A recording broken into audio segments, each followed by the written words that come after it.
Welcome back to some new petty revenge stories, where people get small victories over those that wronged them. I hope you had a great day. The first story is called Retail Manager.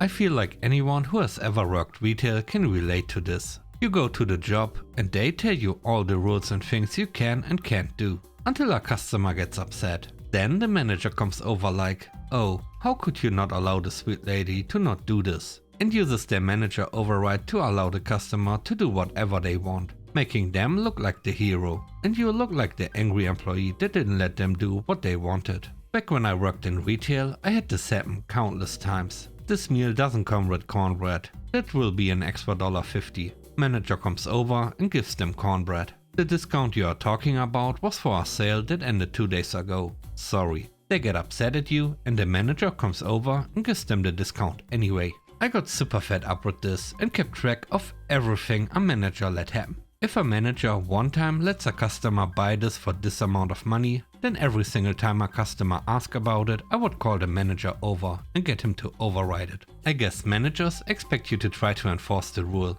but on the occasion they get pressed, they just fold and make you look like a jerk to a Karen customer. Well, I got tired of it. The moment a Karen came in and asked for something clearly against policy, I would just call that manager over and make him override and say, "He does this all the time" to the customer. It happened too often, and he had a meeting and got reprimanded by corporate. He mentioned me by name as the one who does it, and when questioned I told them the same thing. He did it all the time before, and I just assumed that he, as the manager, was doing the right thing. He wasn't fired or anything, but he stopped folding in front of customers and making me look like the jerk. I'll never understand why managers never back up their employees on store policy. The next story is called Quit a Bad Manager. Last year I was the meat manager for a grocery store chain. I loved my job up until we got a new store manager. He and the assistant store manager were both jerks. I didn't like them from the rip. He and my new assistant meat manager have worked together for years. They both got transferred around the same time. I really liked my assistant meat manager, until I found out from other sources that she was buddy-buddy with the store manager. I am hearing impaired and wear hearing aids. I found out they would make fun of that. I let this play out for over a year. It was really affecting my mental state. I finally had enough. I would work Sundays, usually solo, which is the worst day of the week, being how busy it is. I called in knowing full well they had no one to cover me. I said I'm not sure when I'll be back and left them hanging. The HR manager was begging me to come back. Nope, it was the best thing I have ever done. I heard they lost a lot of customers due to how they would come to have me take care of them. I really did go above and beyond for that department. I'll never again work for a place where I'm not valued for my hard work. The third story is called The Deputy Manager. Around 5 years ago, when I was in university, I worked at a local supermarket as a cashier to be somewhat financially stable. I didn't need this money to get by, as I still lived with my dad, but it was always nice being a tad bit more independent. I was scheduled as the main cashier the day before Christmas. Main cashier as in occupying the only register with access to cigarettes and liquor. Where I worked, these things were locked up and had to be opened by the cashier. So basically the cash register would by far the most people to work through. Being the day before Christmas, I already knew this shift was going to be an absolute nightmare. It was supposed to be from 12 to 10 PM. So this beautifully already doomed Saturday before Christmas, I came in around 15 minutes early. I got into my work clothes and went to the boss's office, where we would get our registers for our shift. There was nobody in the office, besides our lovely deputy manager. She was the typical Karen. Even the hairstyle was on point with a pink strand in her blonde hair. She can only be described as the most unpleasant person to work with, ever. She was always shooing the low-paid workers out and screaming at customers and workers alike. Only when the managing director was in, she would act like an angel on earth. I got into the office, kindly said hello and wanted to grab my register. And that is when Karen started to be her true self and ripped into me. And what do you know? I had enough. I am still proud of what I did. I threw my name tag on her desk, took off my work shirt and placed it next to her. After that, I proceeded to walk straight through the store to my car and drove home. When I got home, I already received 10 calls from her. none of which I have answered. Then I went to work and sent in my resignation. Not directly to the store where I worked, but to the big office, you know. I made sure to let them know why I was quitting, in detail, and how this person usually treated staff. I very quickly got a nice letter, letting me know that they received mine, and that further actions will be taken regarding Karen. I still had some friends in that store, who informed me about a week later that upper management paid a visit and interviewed plenty of people. Apparently, after all of that, the managing director gave her two options: quit and work somewhere else, or give up her position as a deputy manager and keep working at the store as a normal worker. To this day, Karen is working the register and occasionally cleans the facility. After all, the store is the only one anywhere close to where she lives. Oh, and by the way, she had to cover the entirety of my Christmas shift. Felt good. The next story is called Got Her in the End.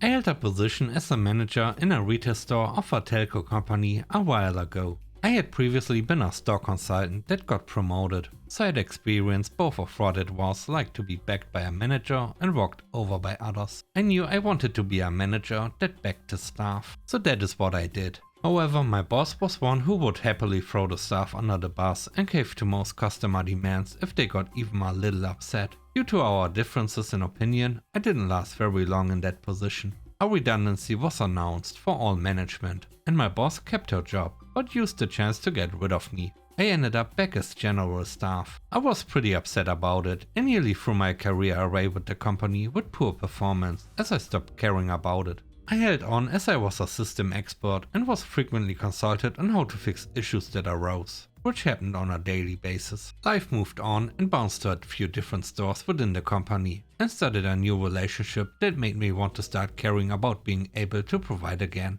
Luck had me land a secondment in a new position that was out of retail. I managed to perform well in that position and get some good contacts, and I got a glowing recommendation from a very senior executive. This then helped me apply for and get a permanent position for the company's call center development and processes team. I got my revenge when my team was rolling out a pilot for a new process that would see our call center and retail channels working closer together. Was forecasted some pretty large sales and time benefits. Pretty much every store wanted to be a part of it, and I was the one who got to pick which retail store would be included, due to my background of coming from retail. When the meeting was being held to discuss this, and it was thrown over to me to ask the store managers to submit their interest in participating, I saw my old boss notice me. I saw how disheartened she looked, knowing it was up to me. Unsurprisingly, I chose not to select her store. I did pick most of the ones around her though, which saw their performance improve considerably whilst hers didn't. Not long ago, I learned that the store got closed and she got made redundant due to the store underperforming compared to others in the area.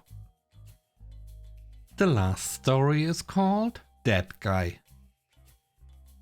This happened in my early 20s when I didn't really have life figured out yet and didn't know how to deal with moochers and fake friends. Until after this incident. I was living alone in a relatively nice apartment and I made some random friends at the time. I had parties at my place, but they were never parties, just a get together with some drinks and maybe movies. Everyone was cool, except Guy. Guy was more of an acquaintance to me, less of a friend. We didn't really know each other. He was the one who always drank too much and smoked too much. A couple of months after I met him, he'd call me on Fridays that he and some other friends who I knew would come over. This soon became a daily thing, but he would bring new people who I didn't know. They basically needed a place to be that wasn't his apartment, because he had a roommate. And then he started to show up at my door after his work, every day, without a text or a call, just showing up whenever, like he lives there. I told him plenty of times to call me first or have the courtesy to text me.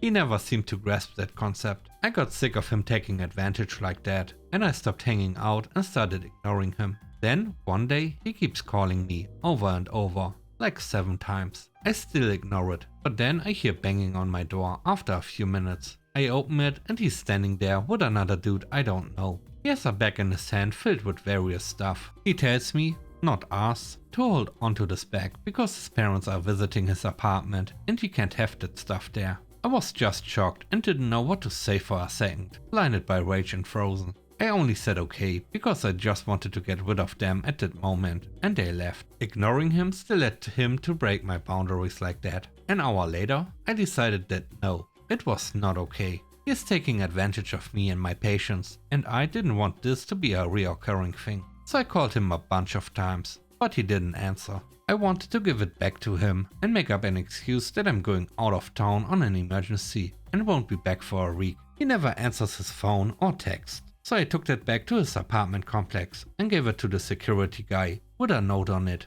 saying I'm returning what belonged to Guy. And he delivered it to the apartment. A few days later, my other friend was talking about Guy and how he had moved back to his hometown. I asked why. He said his parents found all that stuff that he was trying to hide at my place and almost disowned him. They were paying for his apartment and lifestyle, etc. He got all his privileges taken away. No car, no friends, and he was stuck in his old room in the small town until he found a job there or went back to school. Good riddance.